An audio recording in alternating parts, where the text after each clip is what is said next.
मित्रांनो, मी सकाळी होतो माझ्या फार्मवरती, एका शेळीची डिलिव्हरी चालू होती. मग ते डिलिव्हरी चालू असल्यामुळं तिथं सगळा काही पसारा चालू होता. तेवढ्यात मला सचिननं फोन केला, सचिन कुटेनं, की आपले नागपूरचे जे काही 8 नंबर बॅचचे सबस्क्रायबर आहेत ते आलेले इथं आणि त्यांना 22 शेळ्या आणि एक बोकड न्यायचं आहे. तर त्याच्यामुळे त्या निवडून इथं बांधल्यात त्यांनी. मी येईपर्यंत सगळा कारभार झालेला आहे. मी म्हणलं एक व्हिडिओ करून टाकूया, कारण नेमक्या तू शेळ्या कोणत्या देतोस, कशा देतोस आणि घेणारा व्यक्ती जो आहे तो समाधानी आहे का ह्या शेळ्या घेते वेळेस, किंवा ते कसे घेतात, ह्या गोष्टीचा प्रॅक्टिकल व्हिडिओ, लाईव्ह व्हिडिओ तुमच्यासाठी घेऊन येते. हे बघा, मी याच्या अगोदरही सांगितले, शेळ्यांच्या व्यवहारामध्ये माझं अजिबात काही देणे घेणे नसते. माझा एकच हेतू असतो, देणाऱ्यानं चांगली शेळी द्यावी आणि घेणारा नवीन असतो तर त्यानं थोडीशी पारखून आणि अभ्यास करून घ्यावी. तर प्रॅक्टिकल डेमोमध्ये स्वागत आहे. सचिन डोंगरे, नागपूरचे माझे 8 नंबर बॅचचे ट्रेनिंग केलेले विद्यार्थी आहेत आणि त्यांचा कोंबड्याचा कुक्कुटपालनाचा सुंदर सुरू आहे. आता शेळ्यावर उतरत आहेत. आणि व्हिडिओमध्ये सचिन कुटे, ह्याला चांगल्या प्रकारे ओळखले तुम्ही आता. तर सचिन नेमका व्यवहार कसा करतो ते सांगण्यासाठी आलेलो आहे. 22 जनावर आणि एक बोकड, 22 शेळ्यांनी एक बोकड झाल्यानंतर विठ्ठलचा बोकड ज्या निवडल्या त्या इथं आहेत, ज्या नाही निवडल्या त्या पलीकडे येतात. म्हणजे जनावर फक्त सगळ्या अशातलाच भाग नाहीये, ती पलीकडे आहेत. तर कोणती जनावर दिलीत, काय दिले, ह्या सगळ्याचे रेट तुझ्या संग डिस्कस करायचे आहेत मला. ठीक आहे सचिन भाऊ, तुम्ही पण जे घेतले ते खरं व्यवहार आहे. कारण येणाऱ्या लोकांना सांगतोय, जे इथंच घेतले ना किंवा ज्या गोष्टीच्या डील झाल्यात ह्या तुमच्या सोबत पण होऊ शकतात. बऱ्याच लोकांचं म्हणणं होतं की सचिन भाऊचा तुम्ही नंबर दिला, व्हिडिओ केलाय, तर मग आम्हाला तिचे ऍक्च्युअल मध्ये कशी डील होते दाखवा. बाजारातल्या डील दाखवल्या, माझ्या फार्मवरती जनावरं दाखवली, ट्रीटमेंट दाखवले. तर आता एक सचिनच्या फार्मवरचा प्रॅक्टिकल डेमो खरेदीचा. तर कोणती जनावरं निवडली, सचिन कशी दिली, आणि म्हणजे आता दातावरली आदत काही किंवा 2 दातावरली, एकदा सगळी माहिती सांगा एकदा मला. हे पूर्ण जनावर जे आहेत का ते गाभण येतं. बरं, 3.5 गाभण, टोटल गाभण 3.5 महिन्याचे. पूर्ण हे 2 दात 4 दात जनावर आहेत, म्हणजे दुसऱ्या व्यातातले. काही माग पुढे समजा, काही मागं पुढे, काही 3 महिने, काही मागं 3.5 महिन्याच्या आसपासची. ठीक आहे, मला सांग ह्या जनावरांचे वजन किती येतं, म्हणजे त्या हिशोबानुसार अंदाजे वजन समजा काही काही जनावरांचे तुम्ही हे केले असतील, किंवा आपण एक प्रॅक्टिकल डेमो पण दाखवूया. एक जनावर कितीला पडते त्या हिशोबानं? एक 30 ते 35 किलो, 30 ते 35 दोन्हीच्या मध्ये. मला एखाद्या शेळीचे दात दाखवून दे, किंवा त्या शेळीचे सर 2 दातावरली किंवा कशी आहे, कारण त्या ह्याच्यातलेच हे केलेलं हे थोडंसं झूम करून घे मुन्ना. हे पाठवू आहे 2 दातावरलं हे गाभण दिसायले, 2 दातावरलं जनावर आहे समजा. हो, आपण करपिलेला आहे गाभण, 3.5 महिन्याच्या पुढचं समजा. आता हिचं वजन जनरली, आता ह्या सगळ्या तशाच आहेत, हिचं वजन काट्यावरती घेऊया. कॅमेरा घेऊन ये, तिथंच चालू आहे काटा. काटा इथं आणावं लागेल, आणावं लागेल का? घेऊ ना, तिथंच काय प्रॉब्लेम नाही. इथं बरोबर दिसेल, दिसते काहीच नाही, येऊ दे. चालू राहू द्या कॅमेरा. म्हणजे कट काहीच करायचं नाही याच्यामध्ये, जे आहे ते प्रॅक्टिकल लोकांना दिसलं पाहिजे सगळ्याच्या हिशोबानुसार. ठीक आहे, काटा आहे. सचिनकडे फक्त हेच नाही, पिल्ल्यावाले पण जनावर आहेत जवळपास. त्यानं ते मस्त पिंजरा करून तिथे पिल्ले ठेवलेले आहेत, आणि काही दुधावाल्या शेळ्या पण इकडे आहेत. सगळ्या दाखवणार आहे बघा, कारण बऱ्याच जणांचे रेट जे असतात, कोणाचं म्हणणं आहे 300 रुपये, 350 रुपये, त्या हिशोबाने. येऊ दे, जाऊ दे मध्ये, ये बाई मध्ये जाऊ. दमा सावकाश सोडून दे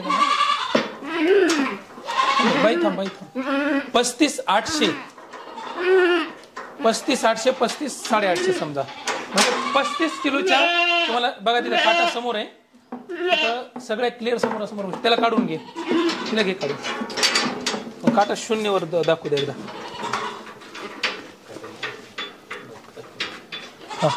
ते 0 हे खाली. हे बघा, मी ह्या गोष्टी तुम्हाला प्रत्यक्ष सांगतो ह्याच्यामुळं की माझा ह्याच्यात अजिबात दुसरा उद्देश नाही. येणारा माणूस विश्वासानं, कारण मी ज्या गोष्टी सांगतो ते नाण्यासारख्या खणखण वाजवून सांगतो.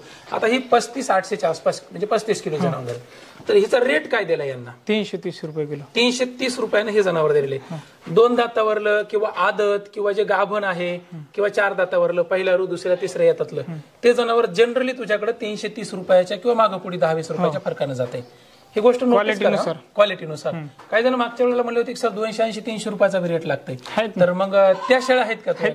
त्या पण एकदा दाखव. वेट जास्त 35च्या हिशोबाने जर धरलं तर 35 हिला मला वाटतं 10,000, 3-9, 5-15, 10,500 आणि वरची समजा 30 रुपये, ते 800-900 रुपये, 11,000 जनावर पडायले समजा. हे 11,000च्या आसपास, 11 ते 11,200, 11,300च्या आसपास. 2 दातावरलं गाभण जनावर, हा एक प्रॅक्टिकल. ठीक आहे, हा हिला नेऊन बांध आता तिथं. मग हे बघ, मुरलीला बांध. तू इकडे ये सचिन. आता चालूच राहू द्या, हे करू द्या. हे जनावर आहे तो. मी तुम्हाला स्पष्ट सांगतो मित्रांनो, काकाने तिकडे 22 शेळ्यांनी एक बोकड निवडलाय. ती बिटलचं पिल्लू आहे 7-8 महिन्याचं, ती निवडलंय. हे जनावर आहेत. तर ह्यातल्या कोणत्या शेळ्या आम्हाला 300 किंवा 280 ने भेटू शकतात? कारण तुझ्याकडे आल्याच्या नंतर हे नको. हा, ही शेळी आहे. हे बघा, बऱ्याच लोकांचं म्हणणं होतं की मोठं जनावर, ठोकर जनावर, चांगलं जनावर. हे जनावर ठोकर आहे, एकदम मस्त. हे पण गाभण आहे. गाभण. हा, ही शेळी जर घ्यायची म्हणलं तुझ्याकडं 300 रुपयानं. 300 रुपयानं भेटेल. हे 300 रुपयानं, ती 330 रुपयानं. का? त्याच्या मागचं कारण, हिचं जे वजन आहे, पाठीचं वजन भरलं 35 किलो, हिचं 45 किलो वजन येते. हिचं जवळ हिचं 10 ते 12 किलोचं वजन हिचं जास्त आहे, 10 किलोच्या आसपास. म्हणजे तुला 10 किलो जर म्हणलं तर नाही, जर म्हणलं तर 3000 प्लस ह्या शेळीमध्ये व्हाली. आणि मग ती कशामुळे स्वस्त द्यायला तू? नाही ना, म्हणजे ही कशामुळे स्वस्त द्यायला? ती महाग चालली ना, ही वयानं मोठी आहे, मोठी आहे आणि ती तरणी आहे. ती कमीत कमी समजा त्या पुढच्या माणसाकडे 5-7 वर्ष चालू शकते. ही गोष्ट मुद्दाम, ही मी तुम्हाला ट्रेनिंग मध्ये आवर्जून सांगत असतो, पण मुद्दाम समोरच्या माणसाकडून घेऊन सांगायलो. भादं जनावर आहे, मोठं जनावर आहे, 10-15 किलोनं मोठं भरतंय किंवा वजन भरतंय. त्याच्यामुळे त्याला ते 2-4 हजार रुपये जे आहेत ते एक्स्ट्रा ह्या जनावरांमध्ये भेटतात. म्हणून ही 10-20 रुपयानं, 30 रुपयानं स्वस्त द्यायला पुरती. म्हणजे नवाड जनावर आहे. आता इकडे या, जवळ घे मुन्ना. ही सगळी नवाड जनावर आहेत, एकदम 2 दातावरली, 4 दातावरली, पातळ आहेत.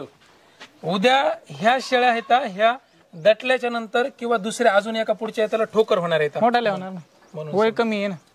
ठीक आहे. आता मी येतो सचिन भाऊकडं. तुम्ही नागपूरवरून आलात इथपर्यंत शेळ्या घेण्यासाठी. तर ह्या शेळ्याची डील झाली जवळपास तुम्हाला एक, ते जनावर जे पाहिलं आपण, सचिन एक पातळ पोटाची पाट काढ, तिचं पण वजन करूया. म्हणजे ती पातळ पोटाची पाट जी उद्या भरणारी आहे किंवा उद्या जी मोठी होणार आहे, तिचं वजन किती येते बघूया. हा, ही पाट आहे समजा. आता हिचं पण एकदा वजन करूया. ही कितीला बसती?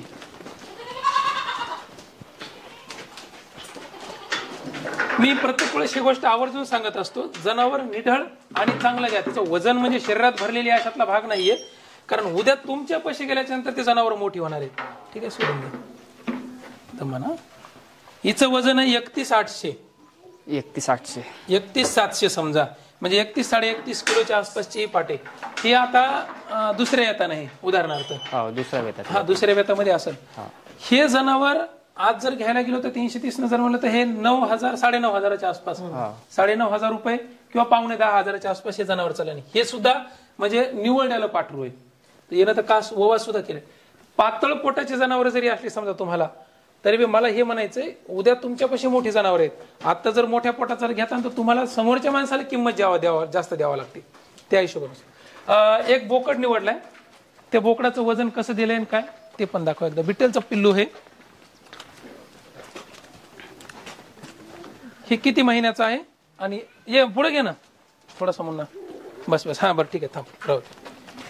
हे बिटलचं प्युअर याच्यातलं पिल्लू आहे. जवळच घेईन थोडस. ठीक आहे, हे प्युअर बिटल मधलं पिल्लू आहे. कारण सचिन भाऊनं सांगितलं होतं मागच्या 2-3 महिन्यापासून की एक बिटलचं पिल्लू पण ठेवायचंय. मी परत एकदा सांगतो, ही क्वालिटी मार्केटमध्ये तुम्हाला किंमत मे बी याच्यापेक्षा खूप जास्त भेटू शकते. कानाची लांबी, नाकाचा पंच ज्याला आपण तुरा म्हणतो, डोळ्याची टीक, शिंगाची ठेवण आणि बॉडीचं स्ट्रक्चर. 7 महिन्याचं पिल्लू आहे. हे पिल्लू कसं दिलंय? 550 रुपये किलो. 550 रुपये किलो ना. आता हे पिल्लू वजन किती आहे याचं? वजन तरी एक 35-36 किलो वजन. कितीला पडायला त्याला? 5-15, 5-5, 25, 18,000च्या आसपास पिल्लू. 18-19,000च्या आसपास पिल्लू चाललंय. ज्या वजनानुसार समजा 20-1,000 पर्यंत खनाळा पिल्लू निवडले. ह्या हिशोबाने घ्या. हा व्यवहार समोरचा. हा, मी तुम्हाला तेच सांगतोय. मी सांगतोय म्हणजे विश्वास ठेवा अशातला भाग नाही. ह्या पिल्ल्याचा रेट काय पडलाय? 550 रुपये किलो. 550 रुपये ना. त्या हिशोबाने अगोदरच सांगितलं होतं. 7 महिन्याचं पिल्लू आहे, आदत पिल्लू आहे. त्याला इकडे दात दाखवू द्या एकदा, म्हणजे कसं होतं त्या हिशोब. तसं पाहिल्यावर जाणकार माणसाला लगेच लक्षात येते, पण तरी पण ह्याच्यासाठी पुन्हा एकदम कॅमेरा जवळ घे. झूम केलाय. पूर्ण आदत पिल्लू आहे. 7-7.5 महिन्याचं पिल्लू आहे. ज्याच्याकडून आणलंय त्याच्याकडून सांगितलेली गोष्ट आहे. हा पूर्ण जो खटाटोप आहे तुम्हाला क्लिअर ह्याच्यामुळे दाखवून द्याला. सचिनला म्हणलं बी होतं एखादं कोणी ज्यावेळेस गिऱ्हाईक येईल त्यावेळेस मला सांग, लाईव्ह व्हिडिओ केला म्हणजे पुढच्या लोकांना कळेल. 280ची बी शेळी आहे, 300, 350, 330 रुपयापर्यंत बी शेळी आहे. आणि एखादं जनावर जे लयच निढळ डोलदार 350 रुपयापर्यंत बी जाते. मी फक्त सचिन भाऊला सांगतो अशातला भाग नाही, त्याचे वडील पण आलेले इथं. 350 रुपयाच्या आसपास, कारण नवाट पाठ निवडायचे म्हणून काकांनी त्यांनी भाव सांगितला होता. यांच्या शब्दाखातीर आणि माझ्या शब्दाखातीर सचिन हा व्यवहार 330 ने केलाय. मी तुम्हाला स्पष्ट स्वरूपात सांगितलं. मी आजपर्यंत माझा जर समजा, मी तुम्हाला क्लिअर कट सांगतो, ह्या व्यवहारामध्ये जर समजा मला नफा ठेवायचा म्हणलं ना, तर शेळी मागं 1000 रुपये जर याला जर म्हणलं ते आरामात देऊ शकते. म्हणजे इथं बसल्या बसल्या मला 22 जनावराचे 22,000 आणि 500 रुपये हे तर आरामातच देऊ शकतात. कारण चांगलं जनावर पारखून द्यायचं म्हणल्यावर 1,500 रुपये एका मागे जर म्हणलं तर 35,000 रुपये इथं बसल्या बसल्या कमी कायला मरायला मोकार त्या शाळेच्या मागे बेजार होऊ का मी. पण जी गोष्ट, कारण ह्या 35,000मध्ये माझं काय होणार नाही, पण जी पारदर्शकता तुम्हाला इथं दाखवलो, 35,000चं काय घेऊन बसले, 35 लाख रुपये बी कमवले तरी कमी येतं ह्या कार्यापुढं. सांगायचा मुद्दा होता की मोकळा व्यवहार तुम्हाला सांगितलाय 330 रुपयानं झालाय. आणि ही चॅनलची पारदर्शकता याच्यामुळे करायलो, कारण जिथून घ्याल, मी म्हणत नाही सचिन कडेची, सचिन काय मोवाली लाडका नाहीये काय, बरोबर आहे का. मी तुम्हाला क्लिअर कट सांगायलो, कुठून बी घ्या, महाराष्ट्रामध्ये जा, तुमच्या हिशोबाने घ्या, फक्त जनावर पाहून निरखून पारखून घ्या. ह्याच्यापाशी कशामुळं हा व्यवहार सांगतोय, कारण मला इथं जर समजा येणे काय फ्रॉड केला असं दिसलं तर मला इथं जागेवर याचा कान धरता येते. कारण इथं हाकेच्या अंतरावर आहे, अर्ध्या घंट्यामध्ये येऊन याला विचारू शकतो की बाबा हे असं कसं काय झालं. हा, काही गोष्टी असतात, गाभण जनावर न्यालो, तिथून नागपूरला न्यायचंय, गेल्यावर समजा प्रवासात काय लागलं, गाबडू शकतंय, एखादं परतू बी शकतंय, हा भाग सोडून द्या, पण जनावर चांगलं निवडा. लाईव्ह स्टॉक मध्ये गाबडण्याची किंवा माझ्यावर परत येण्याची किंवा परत म्हणजे परतण्याची गॅरंटी तशा गोष्टी नसतात, पण जनावरांची गॅरंटी. कसं बट्टा असलेलं, त्याच्यानंतर तुमचं समजा काही फारच दगडी आहे किंवा एखादा महाभयानक रोग झालेला आहे, अशी जनावर नाही भेटणार. कोणत्याच जनावरला शेंबडं नाही, तर कोणत्या जनावरला तुम्ही जर पाहिलं इथं समजा तोंड, तर कोणत्या जनावरला असं काही तोंडाला हे झालेलं नाही. सगळे जनावर रवत करायला येतं. दुसरी गोष्ट, मार्केटमध्ये ही गोष्ट लय चलती, वजनाला शेळ्या द्यायच्या म्हणलं का पाव किलो सोयाबीन खाऊ घालायचं आणि 3 लिटर पाणी पाजायचं, झालं ना 4 किलो वजन वाढ शेळीचं. कमी रेट नाही द्यायला परवडत, बरोबर आहे का नाही. 4 किलो वजन जर म्हणलं तर 1,500 रुपये इथं फटक. सगळ्या जनावरांचे पापुडे पोटे येतं. सकाळी उपाशी पोटी व्यवहार केलाय. ह्या गोष्टीमुळं एक विश्वास वाढत असतो आणि त्या विश्वासापोटी लाईव्ह व्हिडिओ केलेला आहे. बघा, तुम्हाला जर चांगले लोक देणारे असतील ना विश्वासातले, तर बिंदास घ्या तिकडून. आणि महाराष्ट्रामध्ये फिरून कुठेच भेटत नसेल तर त्याच्याकडे येऊ शकता, काही प्रॉब्लेम नाही. हा, ठीक आहे. फक्त माझा उद्देश आहे की जनावर चांगलं पारखून घ्या, निवडून घ्या. महत्वाचा व्हिडिओ वाटला. असे शेळी पालनातले बाकीचा पसारा बी करून टाकत असतो. ट्रेनिंग घेतोय, कुक्कुट पालनाची घेतोय, शेळी पालनाची घेतोय, औषधे, लसीकरण, सगळ्या गोष्टीवर काम करायलो. फक्त तुम्हाला चॅनलवर जाऊन आधुनिक शेती नाव टाकून बघणं गरजेचं आहे. ठीक आहे. ते प्रमाणपत्र, सरकारी योजना, बँक वगैरे त्या गोष्टीसाठी तुम्हाला सांगितलं. रामेश्वरचा नंबर दिलेला आहे, त्या गोष्टी बाकीच्या करू शकतो. आणि ते बी बरं 8 नंबर बॅचचा विद्यार्थी आहे, सगळं माहिती आहे, कारण पदशीरपणे सगळ्या गोष्टी शिकलेले आहेत. आणि ते 8 नंबर, आता 18 नंबर बॅच आहे, तुमच्या माहितीच तो. आधी कोंबड्या केल्या, नागपूरमध्ये 20 रुपयाला अंडे विकतात. आज 100 कोंबड्यातून 30-30, 40-40 अंडे काढले, तर मस्त मार्केट तयार केले नागपूरला. त्यांचा नंबर पण दिलेला आहे, सचिन डोंगरे इथं बाजूला आहे. सचिन कुठेचा बी नंबर आहे, ऍड्रेस पण आहे. आणि माझा फार्म आता तुम्ही कुठेही टाका गुगलवर, आधुनिक शेती सतीश राणे टाकलं, तुम्हाला कुठेही घोसू तुम्ही. ठीक आहे. महत्वाचा व्हिडिओ वाटला, कसा वाटला सांगा. आणि बाकी जर काही शंका असतील तर त्यांना विचारा किंवा सचिनला विचारा. दोघांचे मोबाईल नंबर दिलेले आहेत, माझ्या माघारी विचारा. धन्यवाद. थांबतो. पुन्हा भेटूया पुढच्या व्हिडिओमध्ये. तोपर्यंत चांगल्या शेळ्या सांभाळा, कोंबड्याचं धन वाढवा आणि चांगला व्यवसाय करा. तुमचा कुटुंबाचा चरितार्थ चांगला चालवा. धन्यवाद.